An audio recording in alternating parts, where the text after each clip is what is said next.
Hi, and welcome back to another episode of Karim Talks About Economics. It's episode 23, and we're well into the podcast, and we kind of know what it is about now, and we kind of know what kind of things we discuss. So, for our viewers, the past 2 days I've been absent. I've been on a small trip to the southern part of Denmark where I enjoyed myself together with a friend. We visited the area and we had a lot of fun visiting the monuments down there and learning a little bit about Danish history um, and the wars that went on down there. We also went sightseeing for a little bit and took a swim in the ocean. So, for our new viewers, this is Karim Talks About Economics. It's a podcast where I, the host Karim, talk a little bit about economics, or I talk about a lot of things and try to relate them to economics. I try to give you a mindset, or at least invite you into the mindset of an economist, and that comes in the continuation of me graduating with a master's degree from Aarhus University only a month ago. So yes, I am an economist, and that is also what I'm interested in, and hence the title and the areas of the discussion. So this podcast is spontaneous, and it's going to be informative, and it's going to be open-minded. It's spontaneous because it's less of a presentation but more of a discussion. Some parts of the of the podcast has been prepared. That's nice. However, the vast majority of the podcast is just free flow. It's a free flow. It's some some ideas that come along the way of the podcast, along the things that we do, and then we diverge into that area. We start to think about it, and we start to indulge the ideas as they come to us, rather than have something that's pre-planned, pre-scripted, and it seems maybe more unauthentic in that sense. Now it would be maybe what you would call more professional, but it wouldn't be so much entertainment and so much, you know, mm, thinking quick on your feet, and it wouldn't be as fun, I suppose. Neither for me, and maybe not even for you. Now, secondly, of course, it has to be informative. Now, I'd like for it also to be entertaining, which hopefully it is. Um, uh, it's something that you listen to when you're maybe cooking food or you're doing something, or at the end of a busy day you just want to sit down and listen to someone tell you about the stories of the day and maybe sit with you and philosophize about things. And that is what this podcast will provide.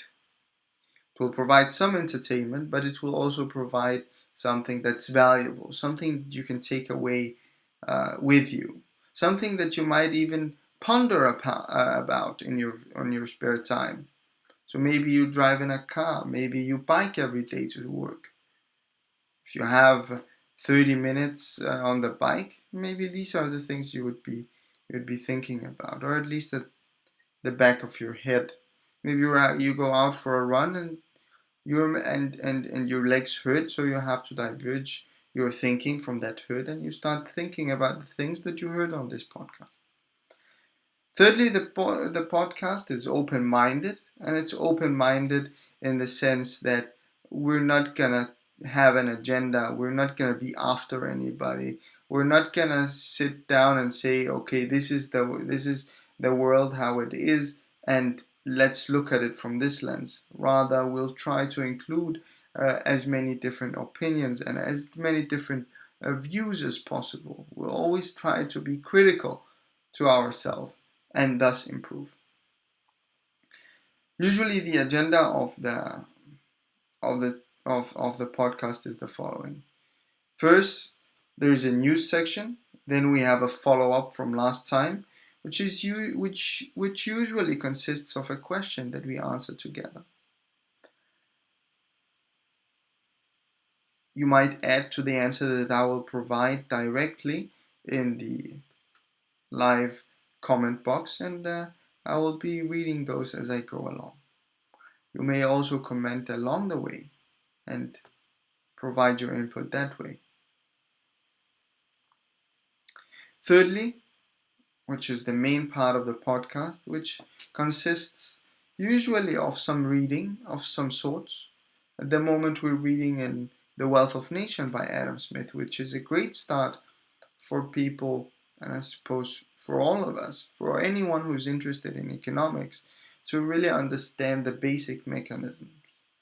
And for us that might already be an economist, it's a good way to know how people thought about economics. When everything is boiled down, what is it actually that we're talking about?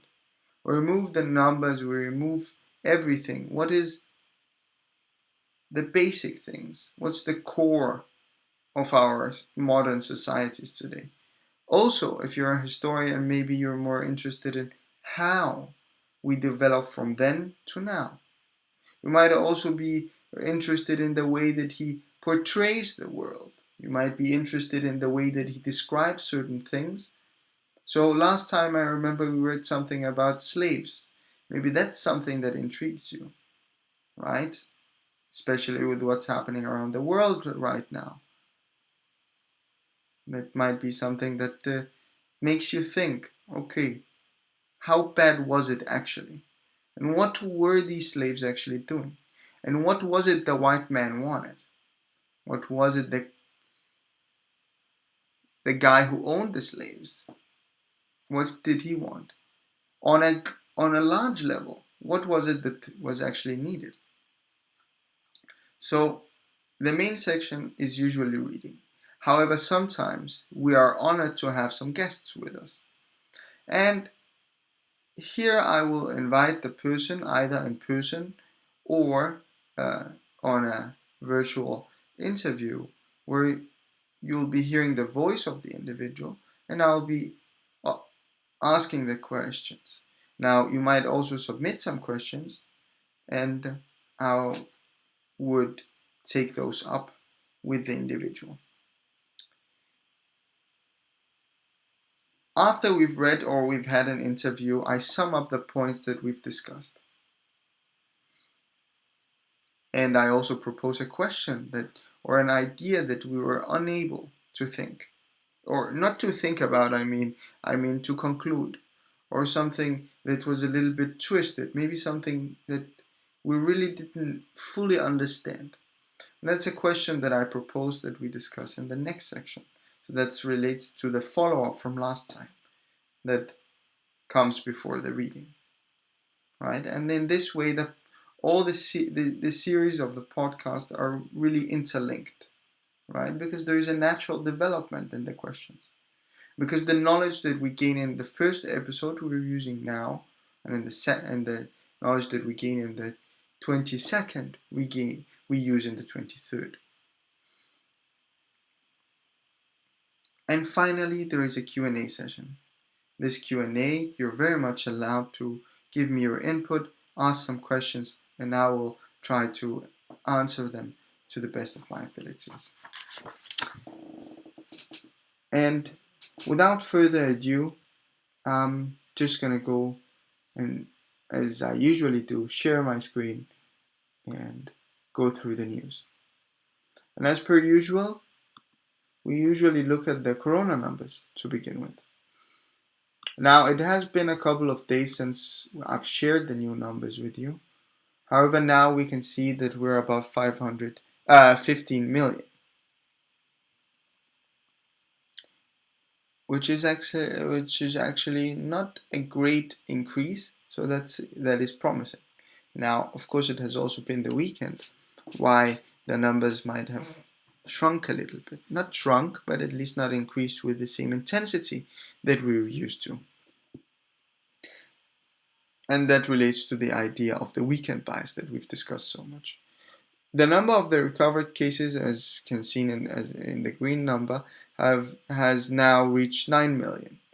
And if you notice down at the bottom right, there is a number that says deaths. Now, of course, it's also in the middle of the screen, but let's look at the number down at the bottom, because this represents the number of the closed cases, because either you have recovered or you're dead if you don't have coronavirus anymore. So that's what has happened. Now, an amazing thing has happened, which is that now, of course, it's not significant, but the percentage of the deaths is down at 6%, where previously, for a little over a month, it was at 7%. Now, that's definitely an improvement with 1%. It might not be significant, as previously it might have been at 6.5, and now it's at 6.4, and therefore they round down to 6. However, from what we can see, it's something that's good.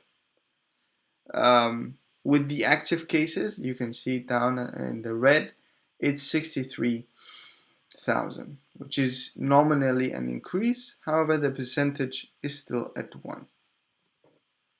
So everything in that regard is as it is. Now, secondly, we consider the countries themselves, the top 20 countries.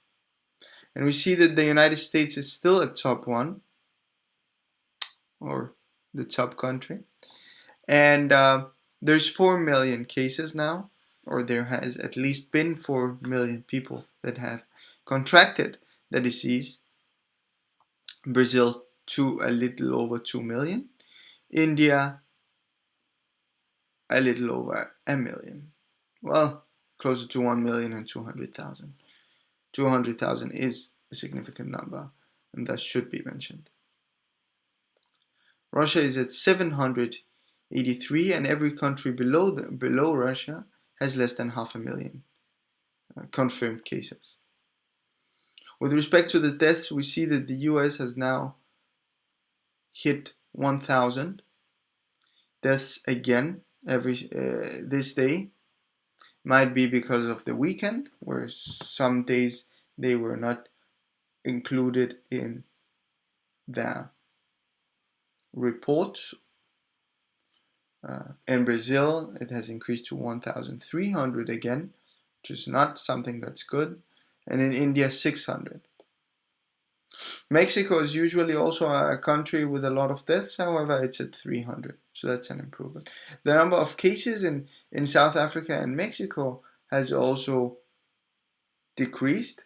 You remember South Africa was at the 13,000 and Mexico was at the 8,000 and 7,000, but now at 5,000. Now, of course, because I haven't looked at this for 2 days, there might have been something, but I wouldn't know, sadly, because I didn't even check these numbers because, as I told you, I was on a small break.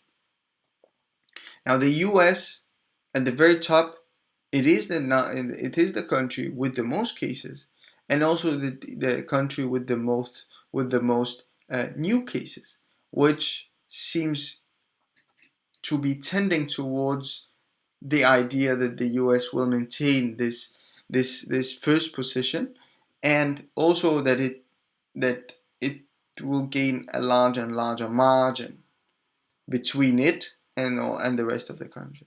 Now, one thing that I have seen, though, is that the president of the US has started to wear a mask. Now, great.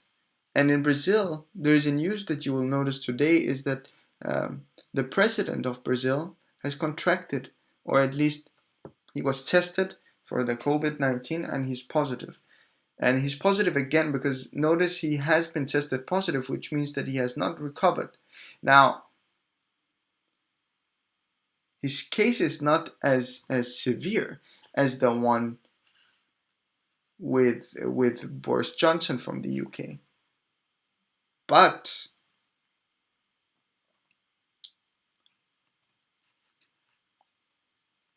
it seems to be taking more time to go away. I also see at the bottom that Colombia has increased its ranking, or risen up in the ranking at least. And but it's an improvement, because usually they were at the 8,000, now they are at the 7,000, and Argentina is slowly getting up there. Now, Spain was also a country that we have started to look at again.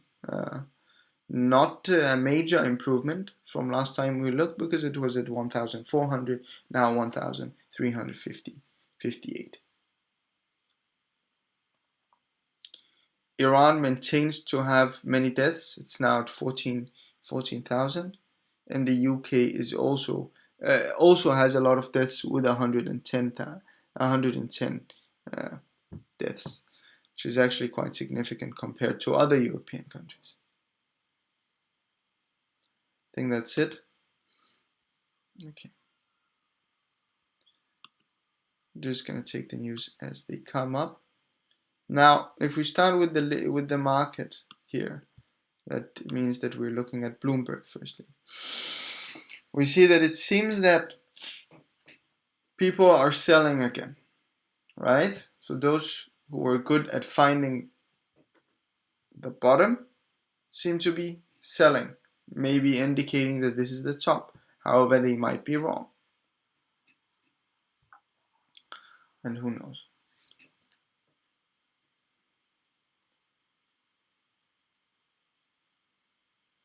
And I see that now, and another thing that's quite important is actually the agreement in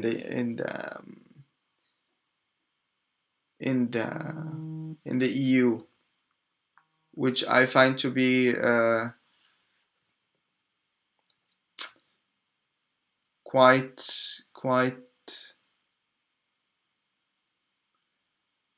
fascinating because of its size. As you can see here, it says 3.5 trillion dollars. It's quite large. Now, I can tell you what the numbers are in euros, because that's how I've seen the news.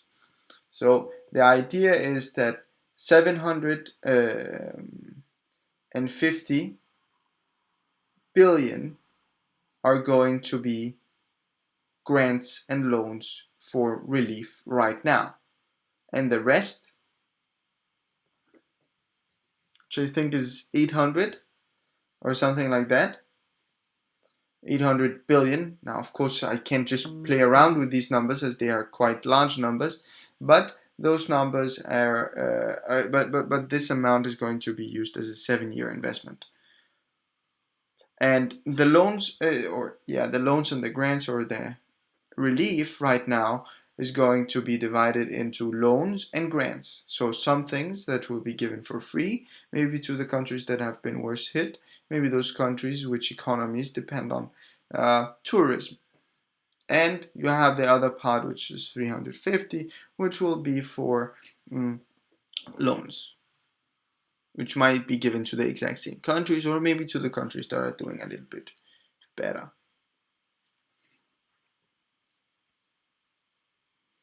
Yes. If you consider another news, let me just open it from here.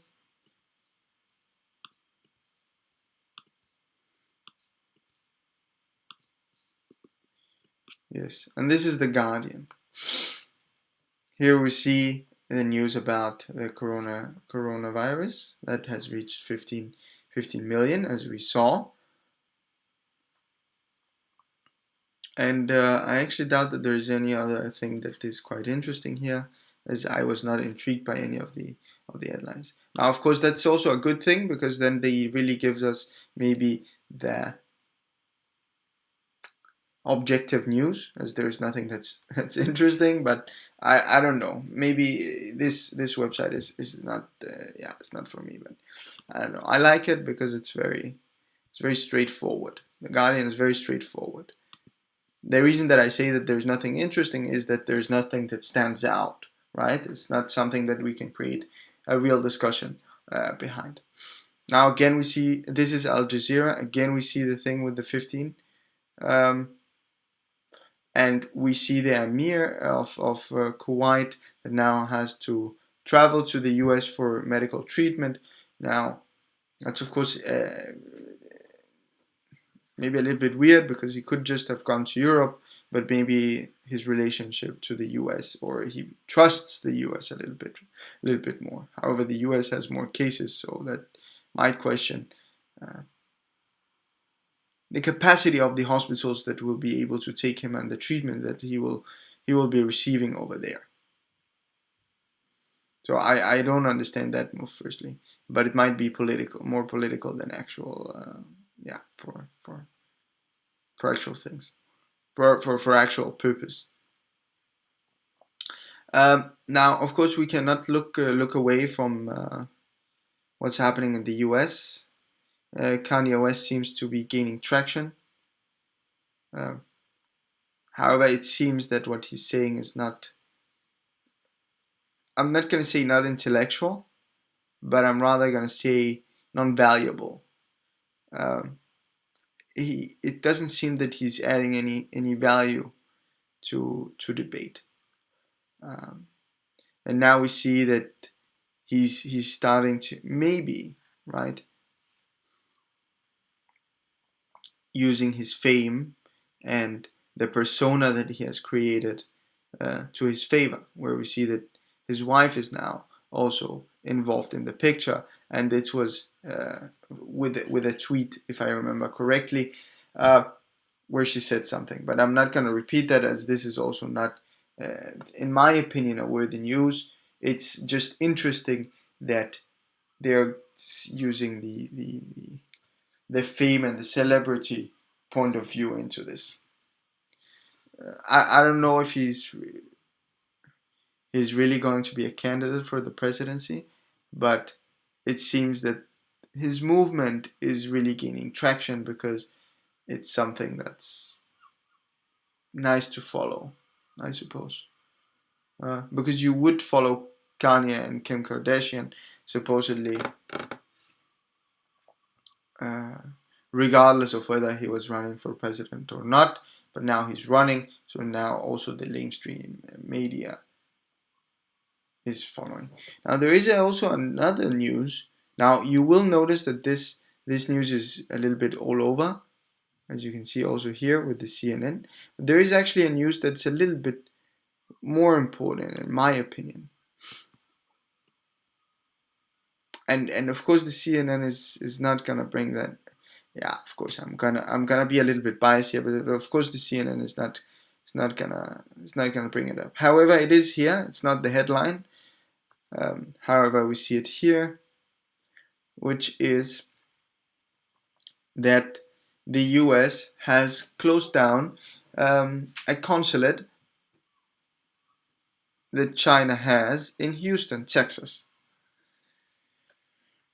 So a consulate is not the embassy, but a place where the Chinese government resides.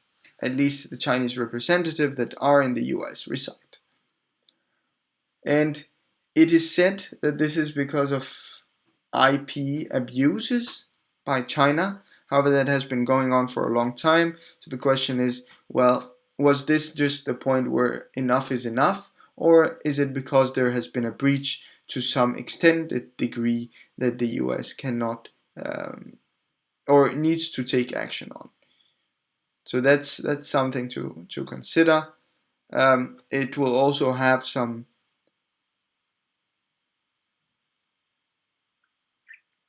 implications, other implications, because there is one less consulate of China in the US.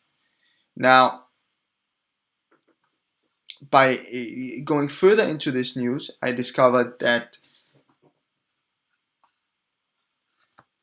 China that a fire had broken, not a fire per se, but there was a lot of smoke coming out of the embassy, and you could see with drone footage that a lot of papers were being burned in the Chinese consulate at that place. So that questions, of course, well, what was in on those papers. Now, those are of course secrets, so no one, and they are also print, so no one will really know what they were all about. It's interesting that there is still paper being used in those consulates. Um, Another thing is also that apparently there is a rising nationalism in China, which is quite interesting because it leads to the fact that China will have to retaliate upon this action. They cannot just stand still. Might also lead to a Cold War if they close more consulates, or maybe China just says, okay, we're gonna close down the embassy, but that would be too drastic, in my opinion. Will it have any effect on the trade deal that is between China and the US? That's a really good question. I think it would at least be a tool that can be used, right? But I don't think that this will get out to the public, at least for now, as there's a lot of things that will be happening behind the scenes. And we also see Pompeo traveling around Europe. Right now he's in Denmark, where he has talked with the Prime Minister and the Foreign Minister, or the Minister of Foreign Affairs of Denmark, and they have been considering the national security of Europe, national security of Denmark, the Arctic, and other things, right? And the fundamental idea of freedom, and that we need to stand up and fight for freedom. So it's a hint that at least there is an economic uprising against China and Chinese products for national security purposes, and for the idea of freedom, liberty, and democracy, I suppose. Yes.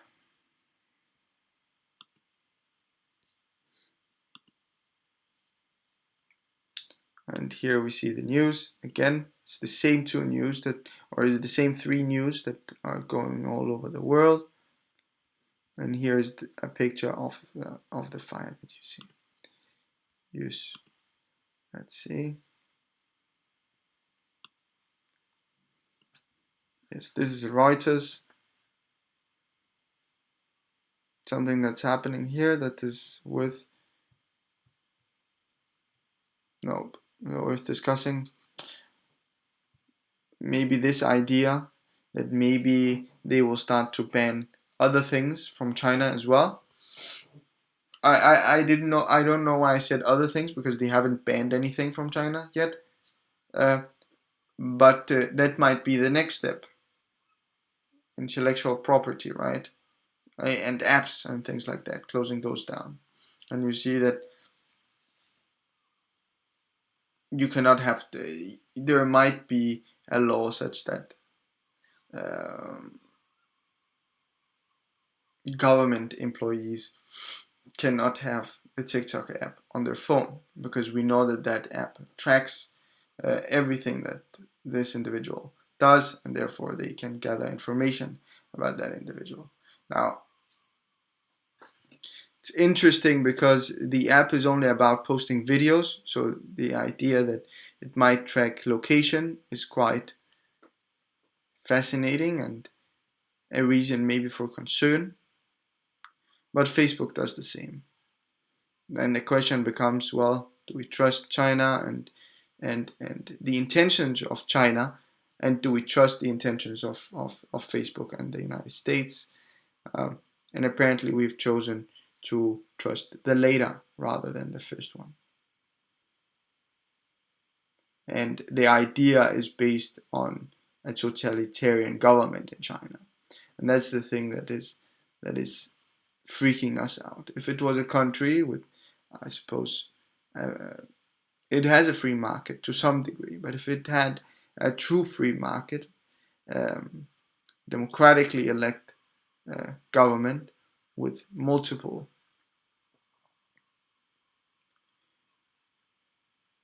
parties, and it had not invaded Hong Kong and showed how it is, showed itself for what it is, we might maybe have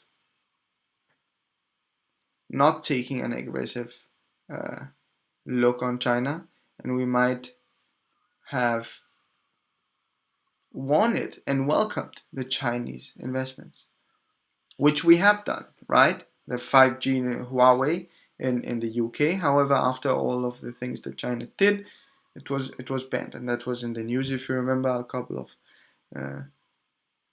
days or maybe even a week ago. So that's all for the news. And now we move into the next section of this podcast, which is the follow-up from last time.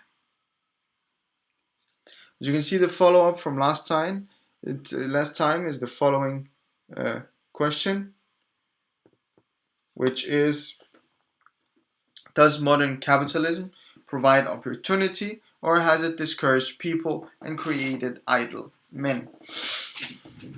So, why do I ask this question, first of all, and what does this question mean? Well, what does it mean? So, firstly, I ask modern capitalism. Well, what is modern capitalism?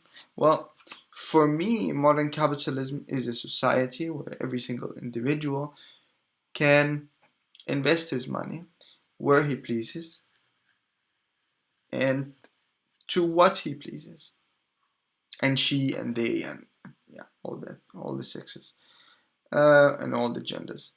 And what is modern capitalism really?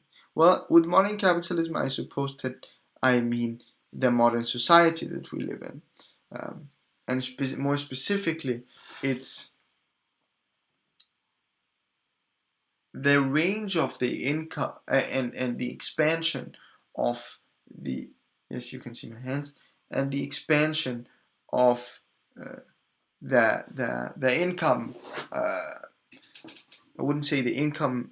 Well, maybe also that.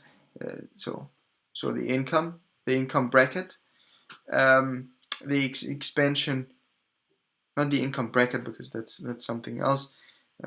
But the incomes of the individual and the wealths that are related to those individuals. So now there's a larger range of incomes, and there's a larger range in wealths. The difference between the poorest and the richest person is larger today than it has ever been before, nominally.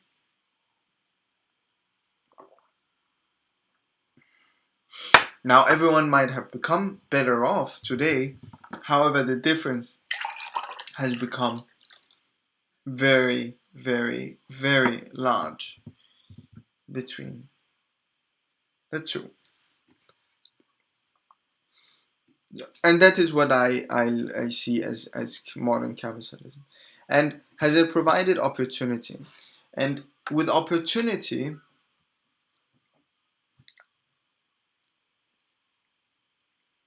there's two things that can be thought of here. Because opportunity, in one hand, I mean incentive, and on the other hand, I mean opportunity in the form of opportunity.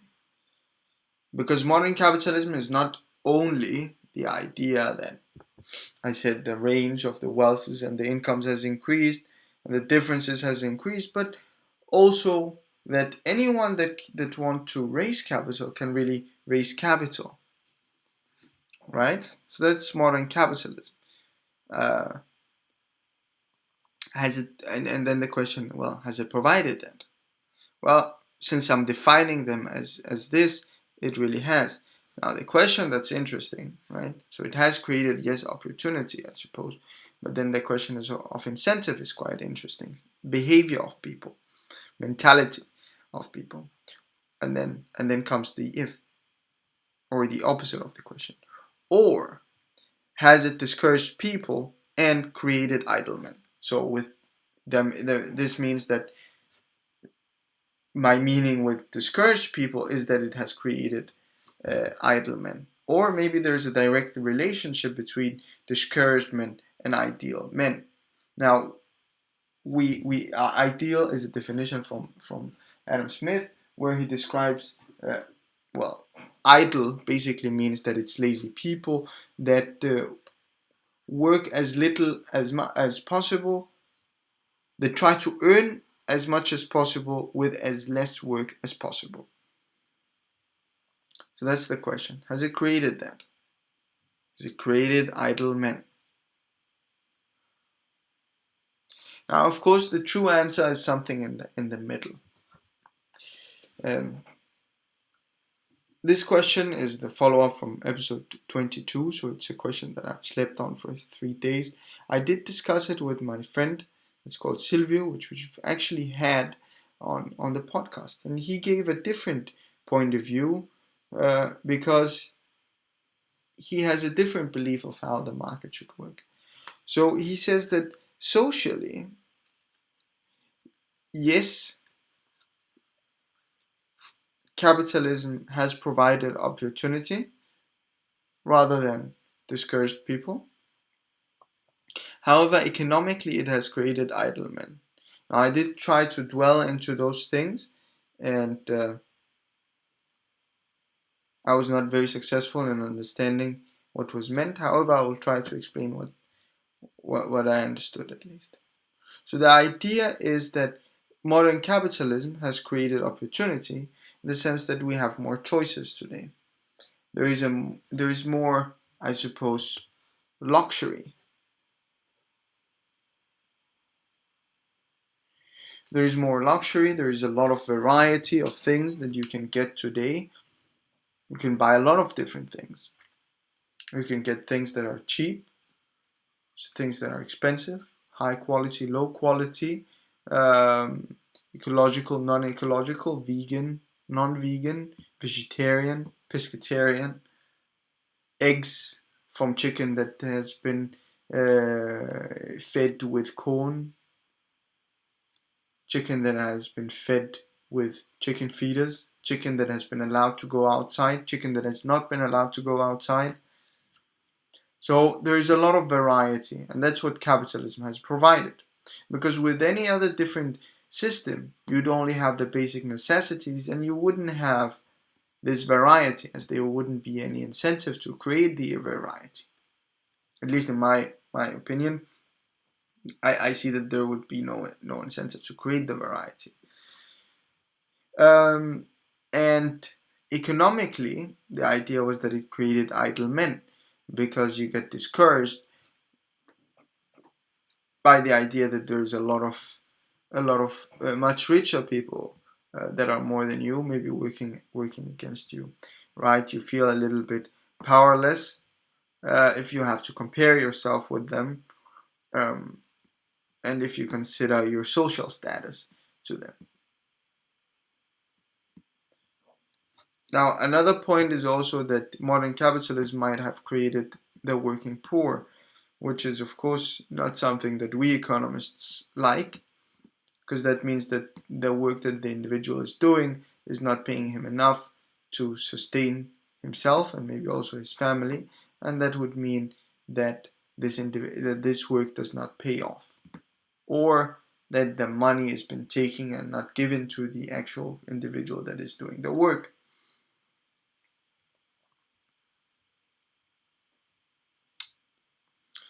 So that's the opinion of my friend. So now the question is, well, does modern capitalism provide opportunity then? Or has it discouraged people and created idle men?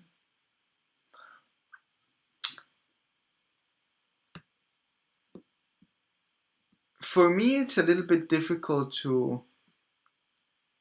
look at capitalism and not consider the personal liberties simultaneously. Because with capitalism, of course, it means that you have a capitalistic market where you can employ capital as you wish. But the idea that capital can be employed as one wishes means that the individual must have an idea of what the individual wants to invest in. And therefore, there should be free thinking. And therefore, there is liberties, personal liberties, to every single human being.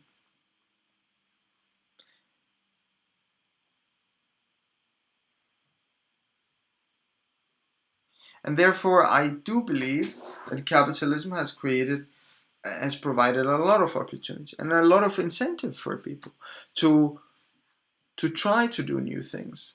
So it might have removed a little bit of a hurdle of the government owning too much. Might have removed a little bit of a hurdle of you having to save up a lot of money, but you having to really prove that you can provide some value to some people, and those people then trusting you to create value for them in the future by loaning you money. For me, that's capitalism. Capitalism is about opportunity, because if you don't have opportunity and you don't have improvement and people that are entrepreneurs, well, then you don't have capitalism anymore. Then you have a stagnant country that is not moving forward, with no thinking. And for me, that would prove that there's some, or in that case, there would be something wrong, because that would mean that people cannot think freely. And we as human beings, at least how I understand it and how Adam understands it, on that thing we are on the same page. People want to rebel. People want to own something. People will not stand by while they see something that goes wrong, hopefully, right? You always have generations that takes over generation, and the generation before the other generation will always think that the generation before them did something that wasn't good enough. Therefore, they will try to change that. And if their ideas are good, capitalism will provide a market for them, where they will be able to do it. Now, on the other hand, if you've created people that are so rich and so powerful that they can actually impact how people behave, or maybe you've started to segregate, because you could do that theoretically in a capitalistic society, start to segregate societies into social classes a little bit more. Right? If you left the system be to itself, you might create a very apparent social class and diversity between the people. And that wouldn't be good. And there is where we hope that the invisible hand of the market actually works to our favor. And that we might have a government that can step in and not allow this, either by stopping too much bureaucracy, right? And letting the market work out what it needs to work out. So maybe let some people provide some education for the poor, such that, or the less educated, such that they can move up the social class, and the rich would be willing to employ them and thereby give them some money, and then these people would have a bargaining position, right? And by having a bargaining position, well, they will be able to extract not only their wage and their base subsistence, but they will also be able to get some wage, right? No, some profit. Excuse me, some profit. With that profit, they can then reinvest, and they can then move up the social class. And hopefully everyone would be able to move the social class.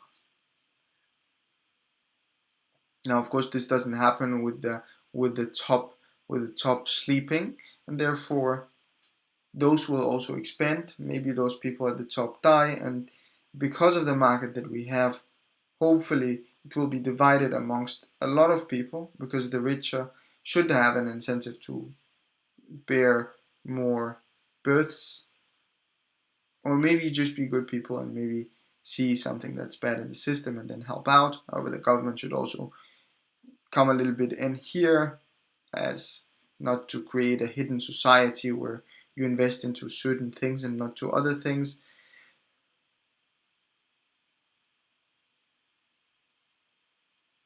And when the person at the top, there happens something and he's removed from the picture, he dies maybe, then his children gets the estate. It's divided between them equally, not as we read in the in last podcast, as we read in last podcast, with the idea of the lineal succession. So if we don't have that, then it's divided between a lot of people, and that is then divided such that they can invest in the economy and things like that, right? So capitalism, for it to not create the idle man, needs to really function, and needs some reforms along the way. However, it does provide opportunity.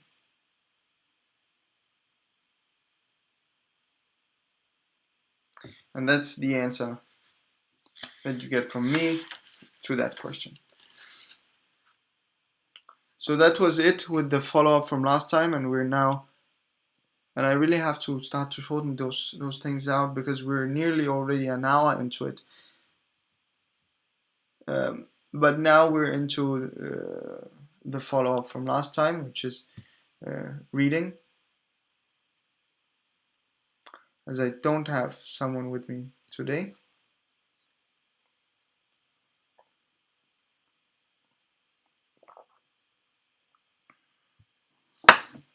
Yeah, I still have some coffee actually. But yes.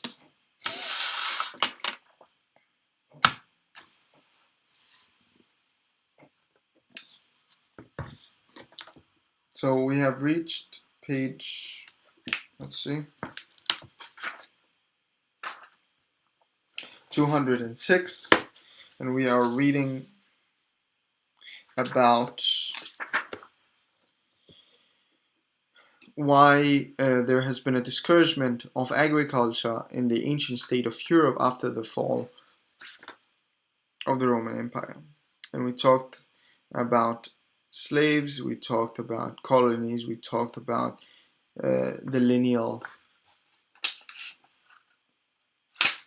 succession, and those have created some noble people that shouldn't be sitting maybe on the wealth themselves, but it should be divided more equally between, firstly, the children, and thereby also those children should have invested them into real stuff instead of investing them into luxury products and non-productive labor.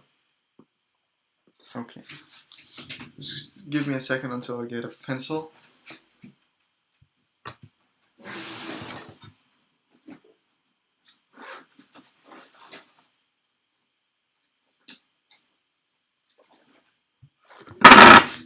Yes, I'm back with you.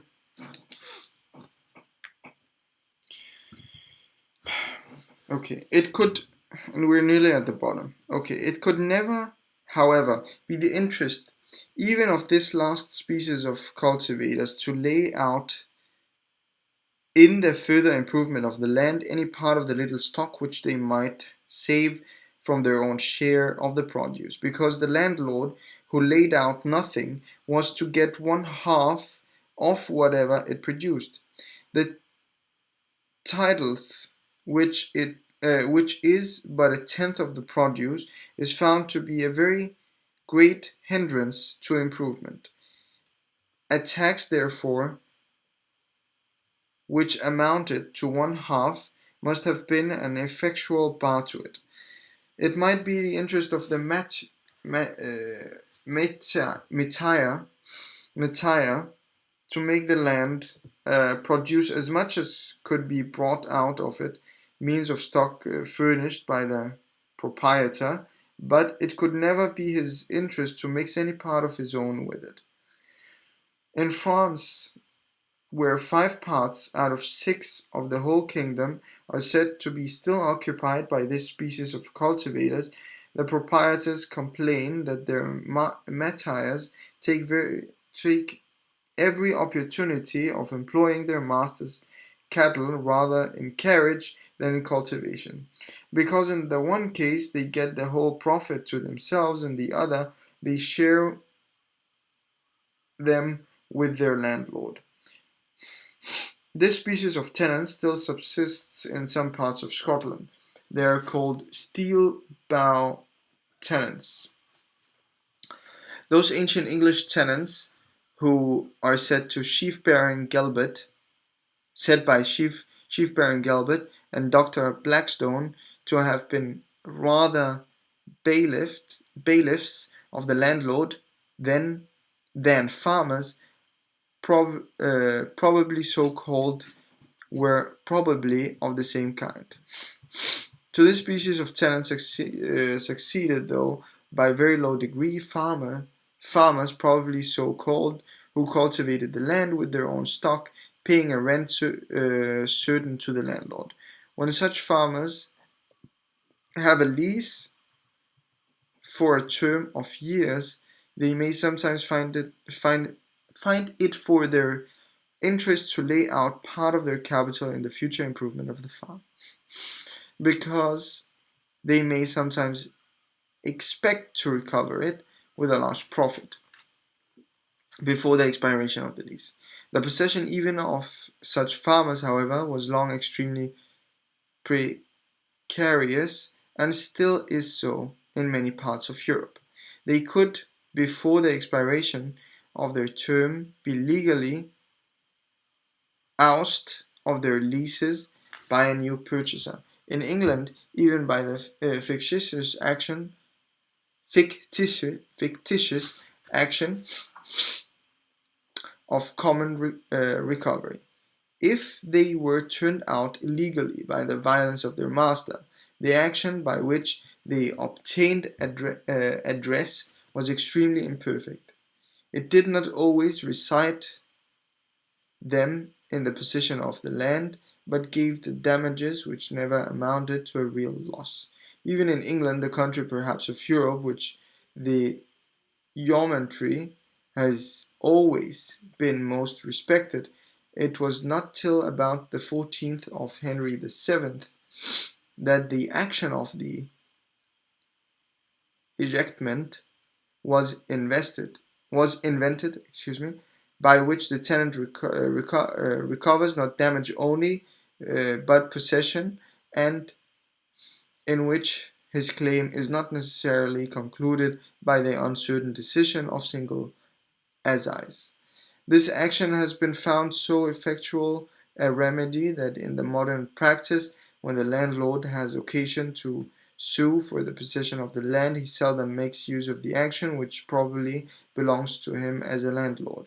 The writ of right or the writ of entry, but sues in the name of his tenant by the writ of ejectment.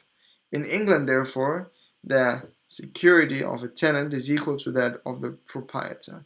In England, beside the lease for life of 40 shillings a year value is a freehold, and entitles the lessee to a vote for a member of parliament, and a great part of the yeomanry have freeholds of this kind, and the whole order becomes respectable to their landlord on account of their political consideration which this gives them. There is, I believe, nowhere in Europe except England any instance of the tenant building upon the land of which he had no lease, and trusting that the honor of his landlord would take no advantage of so important an improvement. Those laws and customs so favorable to the yeomanry have perhaps contributed more to the present grandeur of England than all the boasted regulations of commerce taken together. The law which secures the longest leases against successes of every kind is, so far as I know, peculiar to Great Britain. It was introduced in Scotland so early as 1449 by a law of James II. Its beneficial influence, however, has been much obstructed by entails. The hires of entail being generally restrained from letting leases for any long term of years, frequently for more than 1 year.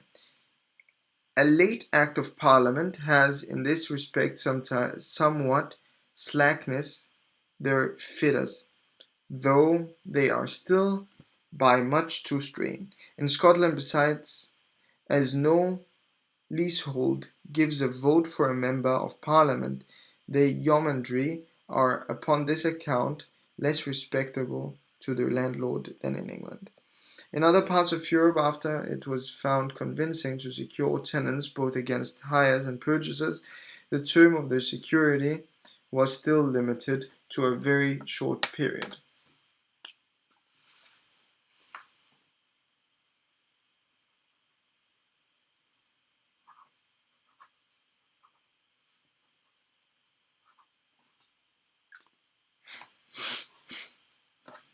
It has in that country, 2 seconds.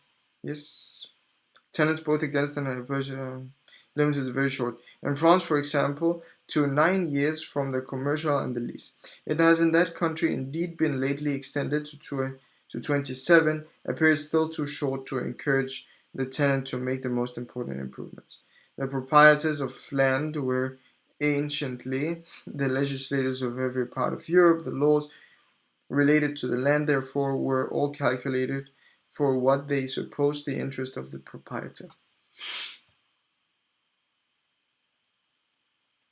It was for his interest they had imagined that no lease granted by any of his predecessors could hinder him from enjoying during a long term of years the full value of his land.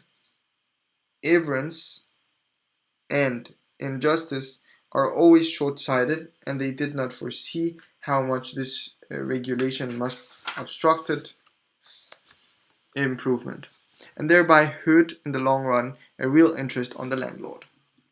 The farmers too, beside paying the rent, were anciently, it was supposed, bound to perform a great number of services to the landlord.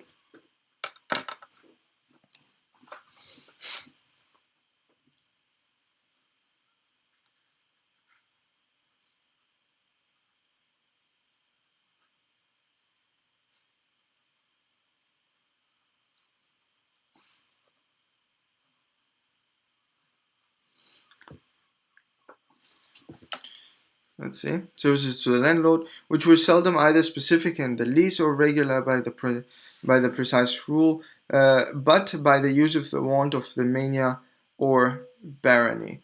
These services, therefore, being mostly entirely arbitrary, subject to the tenant to many vexations. In Scotland, the abolition of all services not precisely stipulated in the lease has, in the course of few years, very much altered for the better the condition of the yeomanry of the country. The public service to which the yeomanry were bound were not less arbitrary than their private ones. To make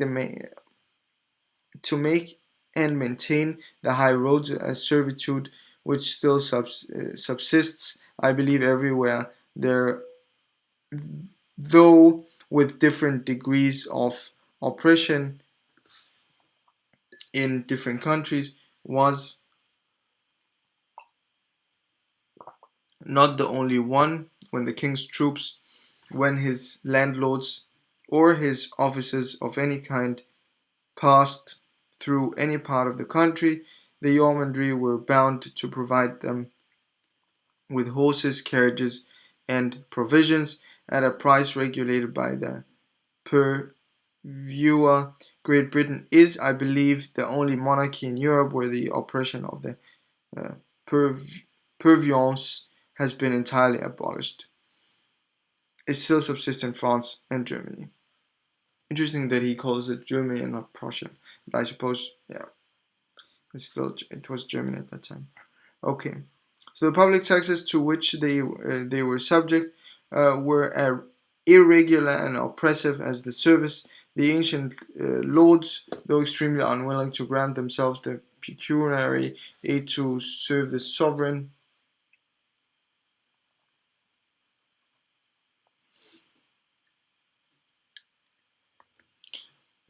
easily allowed him to tillage, as they called it, their tenants, and had not knowledge enough to foresee how much this must, in the end, affect their own revenues.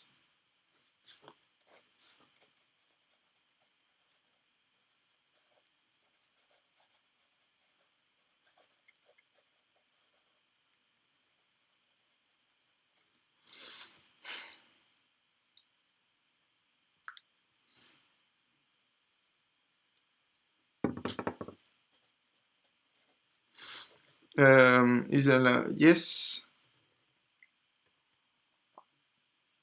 the tale, as it still subsists in Europe, may serve as an example of those ancient tillages.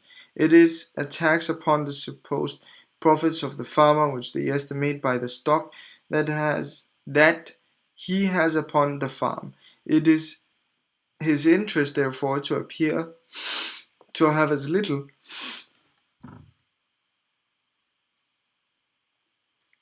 as possible, and consequently to employ as little as possible in the cultivation and none in its improvement.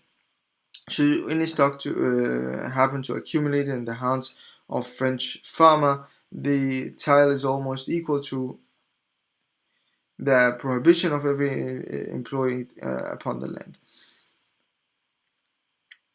This tax, besides, is supposed to dishonor whoever is subject to it, and to degrade him below not only the rank of a gentleman, but that of a burgher, and whoever rents the land of another becomes subject to it. No gentleman, nor even a brewer who has stock, will submit to this degradation. This tax, therefore, not only hinders the stock which accumulates upon the land from being employed in the improvement, but drives away all stock from it. In the ancient tenants and the 15th, so usual in England in former times, seem, so far as they affected the land, to have been taxes of the same nature with the tail. Under all of those discouragements, little improvement could be expressed from the occupiers of land. That order of people, with all the liberty and security which law can give, must always improve under great disadvantage. The farmer, compared with the proprietor, is as a merchant who trades with borrowed money. The farmer, compared with the proprietor, is as a merchant who trades with the borrowed money, compared with one who trades with his own. The stock of both may improve, but that of the one with only equal good conduct must always improve more slowly than that of the other, on account of large share of the profits which is consumed by the interest of the law. The lands cultivated by the farmer must in the same manner, with only equal good conduct, be improved more slowly than those cultivated by the proprietor, on account of a large share of the produce which is consumed in the rent, and which had the farmer been proprietor to might have employed in the further improvement of the land. The station of a farmer, besides, is from the nature of things inferior to that of a proprietor, though the greater part of Europe, the Yormidri are regarded as an inferior rank of people.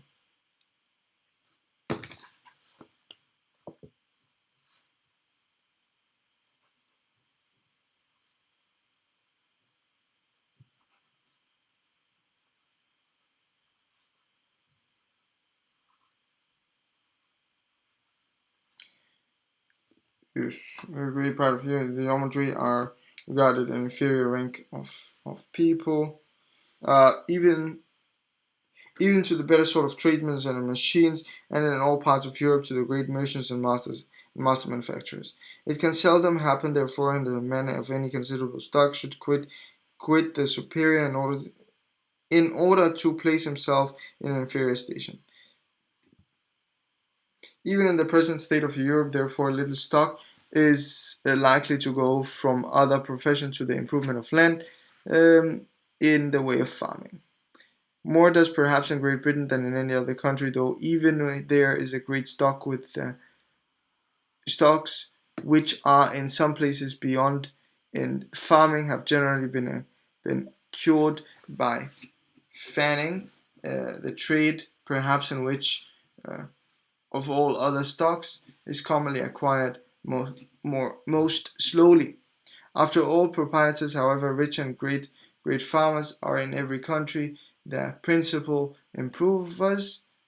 There are much, there are more such perhaps in England than in any other European monarchy. In the republican government of Holland and of Bern in Switzerland, the farmers are said to be not inferior to those of England. The ancient policy of Europe was, over and above all this, unfavorable to the improvement and cultivation of land, whether carried on by the proprietor or by the farmer.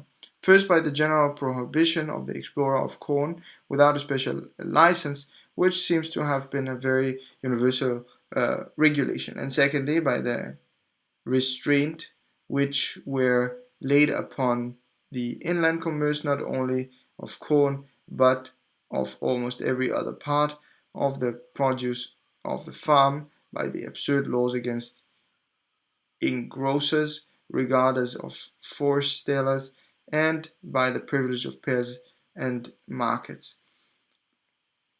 It has already been observed in what manner the prohibition of the exportation of corn, although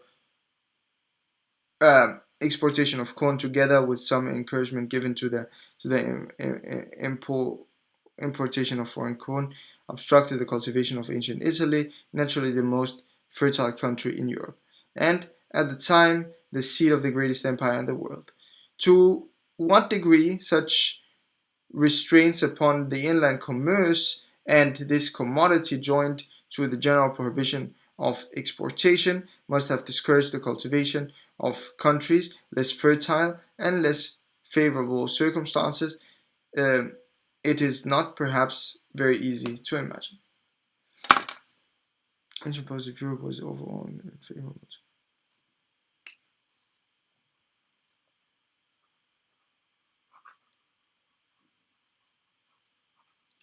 The reason why I sit down and you see me writing like this is because that I write some notes while I read. So right now I just wrote unfavorable laws for inland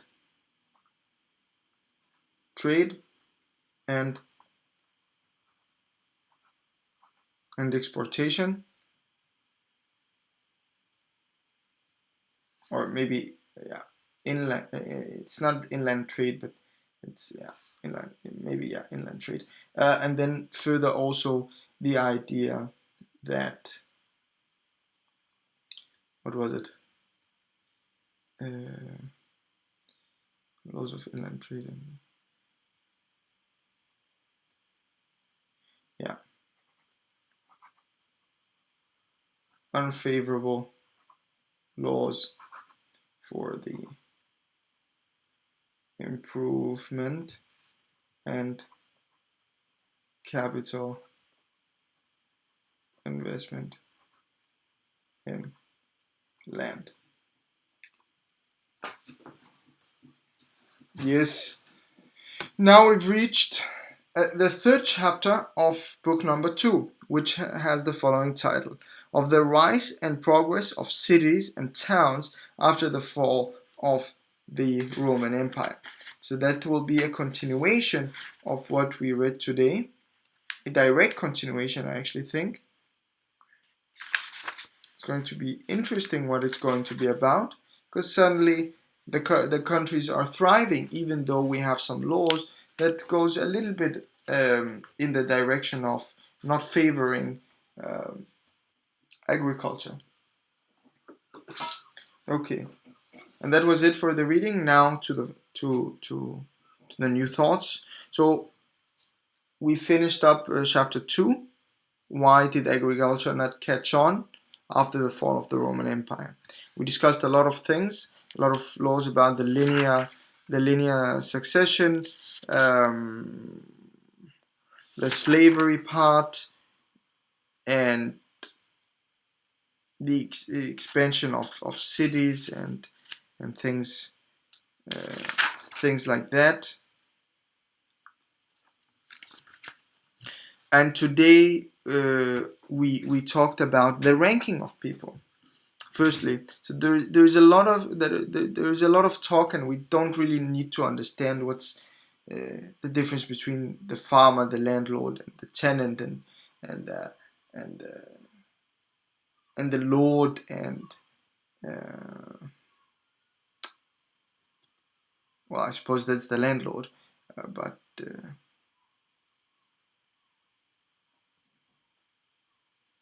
and then at the last something with why. What is it called? Yeomanry. So that's the lowest part. But yeah, you had the landlords, proprietors, landlords, then something. Maybe the tenants, then the farmer, then the yeah, the thing that we just read, thing with the Y. And it seems that there was different laws for different people, and whether you could vote, whether you couldn't vote. So there's a clear ranking of people, and thus a social class. And you saw that even even if there was opportunity to go in that industry because it was lucrative, you'd never want to go down in rank in society, right? At least not in that part, because you could see that there's clear mm, personal liberties that will be taken away from you, and you might value these social liberties to some extent that you would be willing to earn a smaller wage in order to maintain those social liberties. Now, we also talked about the security of the tenant, right? The idea that his land might be taken away from him if the landlord changed. If the country was sold to maybe another one, then the one who rented it would would just, well, he wouldn't have a contract anymore. So that's a problem. So that's how capitalism failed. If we relate that to the question of today, that's how it failed, and that's maybe a way of how the UK improved, right? And the entire Europe followed suit afterwards. Now, farmers would also have to perform services to the landlord. That would also take away the time that they could take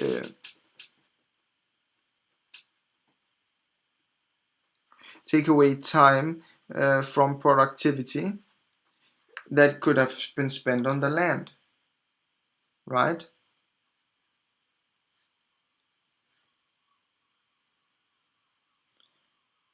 And then you also have the taxes, right?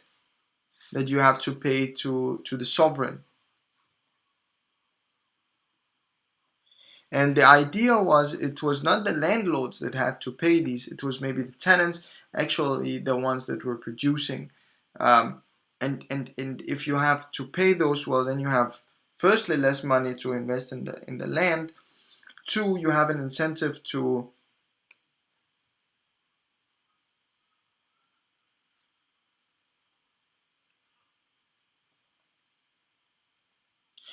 not an incentive to produce as much, because there might be as we called it, an income bracket, maybe a production bracket, maybe, right?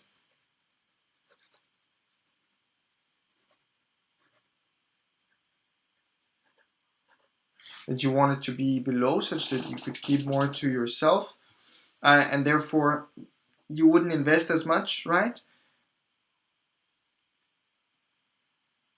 And additionally, we also saw that there were direct laws that was unfavorable to trade, and you could not export your products if the country didn't have enough, and maybe outside the country you could have gotten a better price for things that would incentivize you to produce even more, right? But if you know that if you have additional produce, it will just go to waste, well, that's not encouraging, because then you want to minimize it, because then, yeah, let's just have less people working, let's produce something that such that we are sure that we can sell the thing that we have produced. So it seems that he's saying it doesn't make sense to restrict, to have too many restricting laws, and it's important to create incentive to improve the land and to improve agriculture in the whole entirety. And he points out clear failures that exists. Now, it seems that, as he says, if those faults don't exist in the UK right now, he tells us how they were improved. However, he points into other countries that have these problems. So he's actually helping other countries to improve along the way of writing this book and publishing it, right? Yes. And that was all that we had for today with respect to the follow-up, at least the summary. So now it's about finding a question for next time. And I think I have one, and it's about this social ranking. You see me now moving a little bit more towards behavior, right? It's less. So we started with monetary questions now, and then it became more economically and economic systems. Now it's about the behavior of people.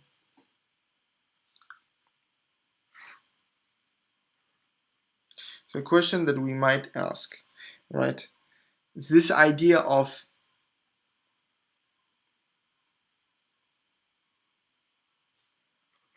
what and how are social liberties valued, and how can they affect the decisions of a worker in the labor market. Now, we of course know, right, that at least with what Adam told us today, that they will discourage some people to go into that field. However, it will be interesting to see, maybe on a more macro level, what will it actually do to the labor market. And that's all. So the question is, what and how are social liberties valued, and how can they affect the decision of a worker in the labor market? Okay, that's the question for next time. I'm going to check if there's any questions, as we have now reached the last part of the podcast. And as I can see, there are none. it's time to say thank you for staying tuned, and thanks for bearing with me. You can, of course, feel that I'm a little bit tired. Uh, I woke up very early today. I also went swimming, so I am a little bit exhausted, maybe out of energy. However, that's of course never an excuse to not do your job and do the things that you have to do. And as you know, I could have said, I could have tricked you as per always and say, oh, that's it today, guys. I love you. See you next time. However, as per usual, there is a motivation. I'm gonna go straight to the motivation. However, I did say it, but straight to the motivation.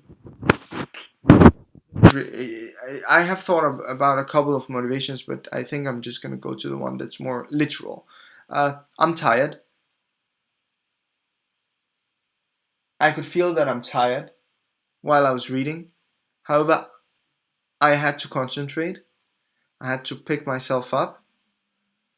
Uh, I really hesitated before doing this podcast today. I wanted to sleep. I thought it was too hard. I thought it was dragging me a little bit down. I thought it was too heavy for me. However, somehow I got the courage. Somehow I pulled it off. And somehow I believe I'm a better person for it. It's something that I like to do, but today was a day where I didn't feel like doing it. But I did it anyway. And that's the thing. I've given so many advice about doing things, but I also need to live by them myself. And therefore, you should always keep your promise to yourself and do the things that you love. Because the cost today might be too high, but the reward tomorrow is going to be very large. So that's the motivation. Keep the promise to yourself, as the cost today is going to be high, but tomorrow the reward is going to be high, even higher. So invest in yourself, invest in the things you like, believe in yourself, and believe that what you've set out, if you do it with trust in yourself, if you do it with passion, you will succeed. And even if you can't see the results, but you can only feel the cost getting into your bones, and you feel extremely tired, and it's hopeless, and you feel useless, and you feel that things are going nowhere, continue, because it's only when you want it as bad as you want to breathe that you will be successful. I think this has been a little bit of a ramble, this motivation at the end, but if you have to take something away, it's that keep a promise to yourself, understand that the costs today are high because you feel them, but remember that tomorrow the reward is going to be even higher. And thirdly and lastly, that it's when times are bleak and things are very difficult and you feel hopeless, it's at that point that something in you, some ingenuity in you will break apart, and it will help you on your way, because it is only when you want it as bad as you want to breathe, and it is at that point that you will become successful. So thanks for staying with me today, and I think I have to do it, but you will get the 2 blinks.